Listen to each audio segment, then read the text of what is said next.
Bapak, Ibu, saudari-saudara yang terkasih dalam Tuhan, mari kita bersama memohon bimbingan Roh Kudus dalam pemberitaan firman Tuhan saat ini. Kita berdoa. Tuhan, Kaulah Allah yang Maha Kasih dan Maha Penyayang. Tuhan yang tidak pernah membiarkan kami berjalan sendiri. Tuhan yang menolong kami, dan Tuhan yang telah memberikan anugerah terbesar dalam kehidupan, yaitu keselamatan di dalam Kristus, Tuhan penebus kami. Kami datang kepadamu. Kami rindu untuk mendengarkan suara-Mu, Tuhan. Pendengarkanlah suara-Mu melalui firman yang akan kami baca dan renungkan bersama. Bimbinglah kami oleh kuasa Roh-Mu yang kudus. Di dalam nama Tuhan kami Yesus Kristus, kami berdoa. Amin. Pembacaan Alkitab, Injil Yohanes pasal yang ke-13 ayat 31 hingga 35.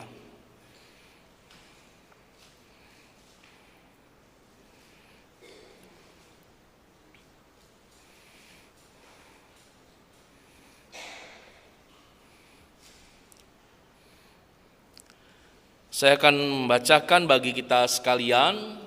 Bapak, Ibu, Saudara yang terkasih, mari kita menyimaknya bersama-sama.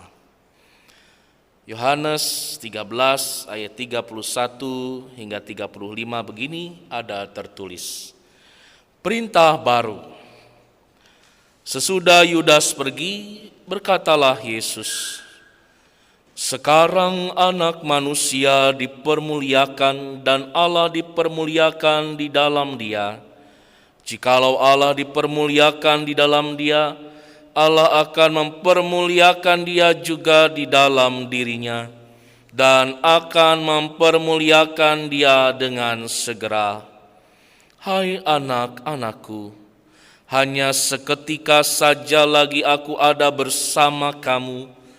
Kamu akan mencari aku, dan seperti yang telah kukatakan kepada orang-orang Yahudi, ke tempat aku pergi, tidak mungkin kamu datang.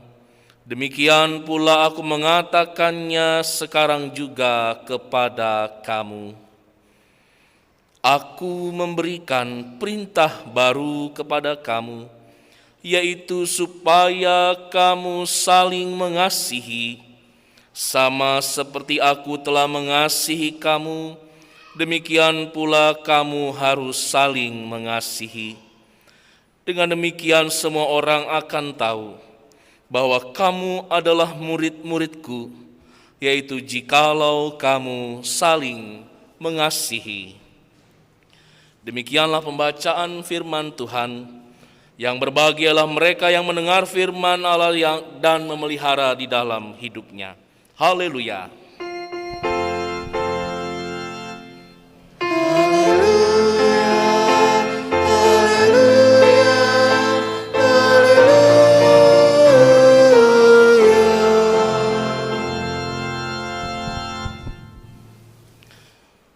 Bapak, Ibu, saudara-saudari yang terkasih, yang berada di gereja, yang begitupun yang beribadah di rumah melalui live streaming, selamat pagi. Bapak, Ibu yang terkasih, ada sepotong lagu yang bunyinya begini. Baru ku sadari cintaku bertepuk sebelah tangan. Silakan lanjutkan ya Bapak Ibu. Saya juga nggak begitu hafal lanjutannya. Ada yang pernah mengalami cinta bertepuk sebelah tangan? Doa saya sih mudah-mudahan jangan ya. Tapi kalau ada yang pernah mengalami, pasti terasa sakit ya. Ketika kita sudah mencurahkan hati kita sudah menyatakan bahwa kita mencintai. Bahkan cinta itu diiringi pengorbanan. Bayangkan ya, misalnya ada seorang pemuda, dia sudah rela antar jemput begitu ya. Mau beli kado, uang terbatas, akhirnya dia puasa begitu ya. Demi memberikan kado di hari ulang tahun seorang gadis yang dia suka. Cukup lama, wah kayaknya ini diterima nih begitu ya. Habis nggak pernah nolak gitu. Minta saya tawarkan untuk dijemput, iya begitu ya. Diajak jalan kalau hari Sabtu malam Minggu, oke gitu ya. Tiba-tiba gitu ya, saya dapat surat undangan gitu. Dia tunangan sama yang lain begitu ya. Karena patah hati kemudian orang bisa kehilangan semangat, kehilangan gairah hidup. Gak mau keluar kamar ya, madesu ya, masa depannya suram sekali sepertinya, seakan semua berakhir, seperti gak ada perempuan lain begitu ya. Itulah fenomena yang mungkin ada di sekitar kita, bahwa ketika cinta kita tidak berbalas, memang meninggalkan rasa sakit dan kecewa. Bapak Ibu Saudara, mengapa saya mengawali dengan lagu dan pengalaman itu, fenomena itu?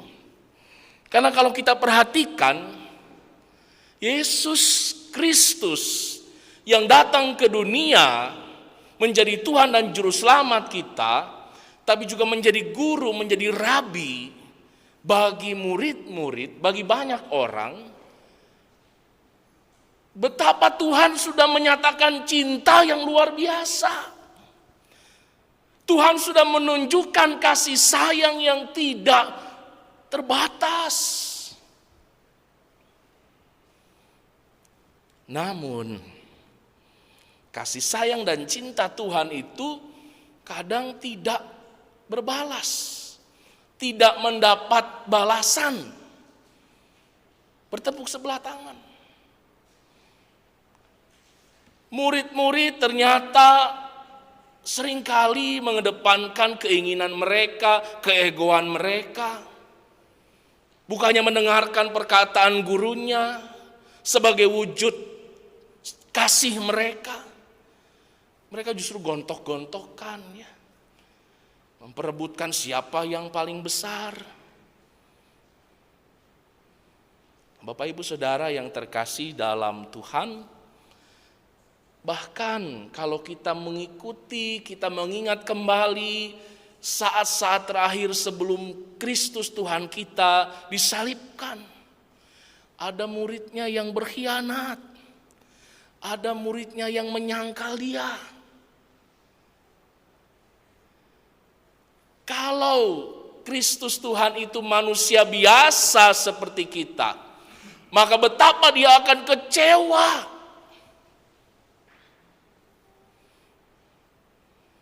Bapak Ibu Saudara yang terkasih, tapi kita tahu bahwa dia adalah memang manusia yang sejati, tapi dia juga adalah pribadi Allah seutuhnya, Allah yang menjadi manusia.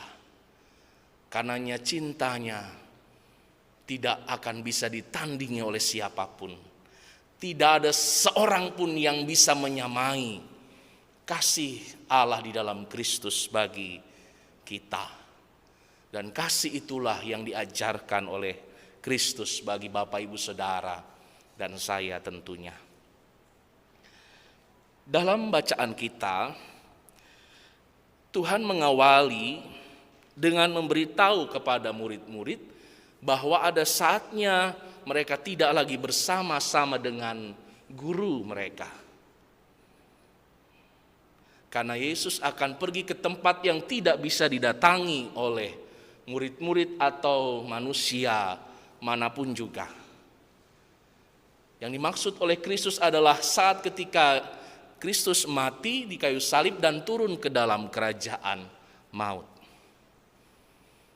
Justru Tuhan tidak menghendaki ada orang yang binasa karena dosa. Karenanya Kristus yang akan menanggung hukuman atas dosa. Dan di sanalah Tuhan mengatakan murid-murid kemudian akan mencari. Nah, Bapak Ibu Saudara, ini yang juga sering terjadi ya. Kalau lagi kumpul, lagi bertemu, kadang kita mudah salah paham ya. Kadang malah kita berantem ya. Tapi kalau lagi jauhan, kangen begitu ya. Sepasang muda-mudi yang pacaran ya, jarak jauh, bisa setiap detik kirim WA begitu ya, nanya kabar ya. Giliran pas ketemu, baru ketemu, malah berantem begitu ya. Nah, Bapak Ibu Saudara yang terkasih dalam Yesus Kristus, kurang lebih itulah yang dikatakan oleh Yesus. Mengingatkan murid-murid untuk menggunakan waktu yang ada. Jangan sampai mereka menyesali ketika mereka tidak punya lagi waktu. Maka kemudian disampaikanlah pada ayat 34, aku memberikan perintah baru kepada kamu, yaitu hendaklah kamu saling mengasihi. Bapak Ibu Saudara, saling mengasihi, ketika kita mau mendalaminya hari ini, saya merangkum dalam 3 kata kunci. Kalau disingkat BPD, ya. Bukan Badan Permusyawaratan Desa, ya. Tapi B-nya itu baru, P-nya itu penuh, dan D-nya itu damai. Yang pertama, baru. Ketika Tuhan mengatakan aku memberikan perintah baru, ini bisa jadi benar-benar baru bagi orang yang mungkin sebelumnya tidak mengenal Yesus atau mengenal hukum Taurat dalam Keyahudian. Karena yang mengikuti Yesus ada juga orang Yunani, orang dari daerah lain. Maka itu menjadi perintah yang benar-benar baru. Tapi untuk para murid, untuk orang Yahudi yang mengikut Yesus, sebenarnya bukan yang benar-benar baru. Karena sejak awal dalam Taurat pun Allah sudah memerintahkan untuk saling mengasihi. Kasihi Tuhan Allahmu dan kasihi sesamamu. 10 perintah pun mengandung 2 hal tersebut. Kasih kepada Allah dan kasih kepada sesama. Jadi kata perintah baru ini juga dimaknai dibaharui. Bapak Ibu Saudara, kita bisa saja pakai sepatu sudah lama, tapi kita cuci bersih ya. Sehingga ketika orang melihat sepatu baru ya, padahal bukan baru beli, tapi baru dicuci, baru dibersihkan. Nah, itulah yang harus kita pahami Bapak Ibu Saudara. Baru di sini artinya harus selalu dibaharui. Jangan pernah kita merasa saya sudah cukup mengasihi. Selalu kurang. Tambahkan lagi, tingkatkan lagi kasih kita.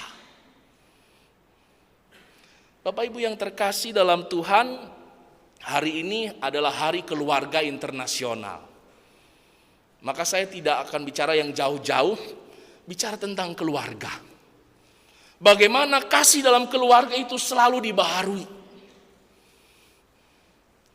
Kalau saya tanya ke bapak-bapak, kapan terakhir bilang aku sayang atau aku cinta kamu kepada istrinya? Ayo, kapan terakhir? Saya mah tiap hari Pak Pendeta, puji Tuhan begitu ya. Tapi kadang ada juga sampai lupa kapan ya. Begitupun sebaliknya mungkin istri kepada suami. Anak-anak, kapan terakhir bilang, "Mom, I love you"? Jangan hanya ketika kita punya keinginan begitu ya. Bapaknya, "Pak, saya pijitin ya. Waduh, saya itu sayang banget loh sama Bapak." Ujung-ujungnya, "Pak, saya mau ini." Nah, Bapak Ibu Saudara yang terkasih, banyak keluarga yang mengalami kehancuran. Tantangan bagi keluarga saat ini luar biasa. Termasuk ketika kita mengalami pandemi. Ada seorang ayah, seorang suami kehilangan pekerjaan. Sehingga rumah tangganya menjadi berantakan. Ada yang jatuh sakit. Dan banyak lagi hal yang lain. Bapak Ibu yang terkasih dalam Tuhan, maka hari ini firman Tuhan mengatakan terus baharuilah. Sehingga walaupun tantangannya makin banyak, bebannya makin berat, kalau kasih kita terus tumbuh, terus dibaharui, maka kasih itu mampu memberikan bagi kita kekuatan. Sama-sama katakan, kasih itu menguatkan. Yang kedua, penuh, saudara-saudara. Kasih itu harus penuh, harus utuh. Jangan semu apalagi pura-pura. Roma 12 ayat 9 mengatakan kasih itu jangan pura-pura. Bapak Ibu Saudara, dalam mengasihi itu tidak ada musimnya, tidak ada tanggalannya. Jangan kalau tanggal muda baru gajian penuh cinta ya. Lagu-lagunya lagu-lagu cinta semua begitu ya. Tapi kalau udah tanggal tua ya, mana ini kok setoran gak datang-datang begitu ya. Udah kalkulatornya saking ngitung luar biasa rusak begitu ya. Ini udah gak cukup begitu. Lalu cintanya pudar. Tidak mengenal musim. Kapanpun cintailah sesama, cintailah keluarga kita secara utuh, secara penuh. Ada satu film Hollywood ya. Bapak Ibu, mungkin anak muda, anak-anak yang senang nonton film superhero, Avengers begitulah. Yang terakhir anaknya Iron Man itu bilang, "I love you 3000" katanya ya. Saya mencintai kamu 3000 ya. Sampai ayahnya kaget. Dan ternyata cinta yang melimpah ruah itulah yang memampukan tokoh Iron Man itu kemudian berkorban untuk menyelamatkan dunia. Itu memang film fiktif ya. Tapi pesannya apa? Ketika kita menghayati cinta Allah begitu besar, melimpah luah dalam hidupku, maka itu memampukan kita untuk berkorban. Memampukan kita juga untuk mencintai, bukan hanya saat segalanya mudah, segalanya enak, tapi ketika kita ada dalam kesulitan. Bapak Ibu Saudara yang terkasih dalam Yesus Kristus, ketika kita mengalami cinta Allah, maka kita pun dimampukan untuk mengasihi dengan benar. Tidak cari untung ya, dan tidak cari kesempatan dalam kesempitan begitu ya. Ada dalam satu rumah, dia siang itu pengen banget makan ayam goreng ya. Tapi nggak ada ayamnya ya. Mau ayam hidup atau ayam yang sudah di kulkas nggak ada. Lalu dia berucap, "Duh Tuhan, Tuhan sayang aku kan? Kalau Tuhan sayang aku, boleh nggak Tuhan kirim ayam goreng buat saya?" Nggak lama dia berdoa, ada yang bunyi di belakang ya. Ada ayam beneran ya. Ternyata ayamnya nyebrang dari tembok tetangga ya. Oh Tuhan luar biasa, Tuhan menyayangi aku ya. Doaku belum 5 menit langsung dijawab begitu ya.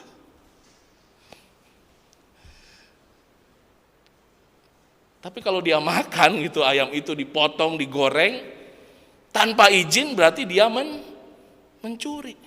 Tidak ada alasan, oh selama ini juga saya baik kok sama tetangga saya. Ayam cuman 1 mah nggak masalah lah. Kan ini juga jawaban doa. Tidak seperti itu. Itu adalah kasih menurut pikiran kita. Kita diajari oleh Tuhan justru bukan menerima, tapi lebih berbahagia memberi.